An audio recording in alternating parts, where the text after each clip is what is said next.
अजमेर दरगाह को शिव मंदिर बताने और निचली अदालत द्वारा याचिका स्वीकार करने पर हैदराबाद से सांसद व एआईएमआईएम प्रमुख असदुद्दीन ओवैसी ने कड़ी निंदा की है और भाजपा आरएसएस पर जमकर हमलावर हुए। देखिए मीडिया से बातचीत में असदुद्दीन ओवैसी ने क्या कहा। 800 साल से दरगाह शरीफ है वहाँ पर, और 800 साल में अलाउद्दीन खिलजी से लेकर उसके बाद आप अमीर खुसरो की किताब है, उसमें इस दरगाह के बारे में लिखा गया। फिर बादशाह अकबर ने वहाँ पर कई चीज़ें बनवाई। फिर मुग़लों का दौर जब ख़त्म हुआ तो मराठाओं का दौर शुरू हुआ। फिर मराठाओं का दौर जब कमज़ोर पड़ गए मराठा, तो 18,000 रुपये में उन्होंने अंग्रेज़ों को बेच दिया। उस वक्त भी कई, जैसे जयपुर का रॉयल फैमिली है, उन्होंने 40,000 का सिल्वर पेश किया दरगाह के लिए, खिदमत की दरगाह की। देश के हर प्रधानमंत्री उर्स के दौरान वहाँ पर चादर बिछाते हैं।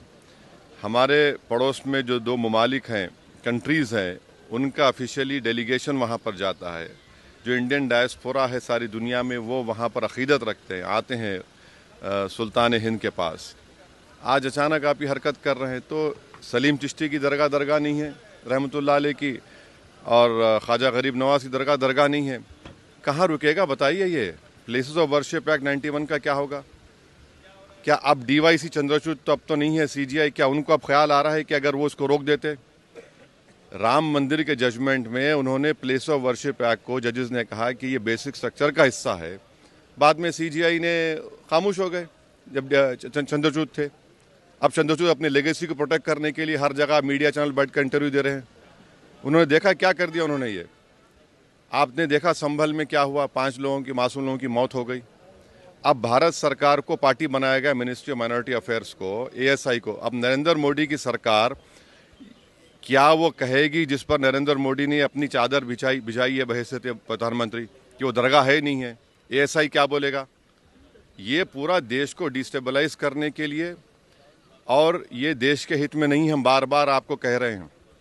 ये जो ताकतों का ये जो लोग हैं, इनका डायरेक्टली इनडायरेक्टली ताल्लुक बीजेपी आरएसएस से है, इसे कोई डिनाई नहीं कर सकता। समाज से राजनीति तक, शिक्षा से अपराध तक, खेत से खलिहान तक, खिलाड़ी से मैदान तक, फिल्मी सितारों पर भी होगी हमारी नजर। आसमान की भी हम रखेंगे खबर। अब हर खबर सिर्फ यूपी टाइम्स न्यूज़ पर। Subscribe now.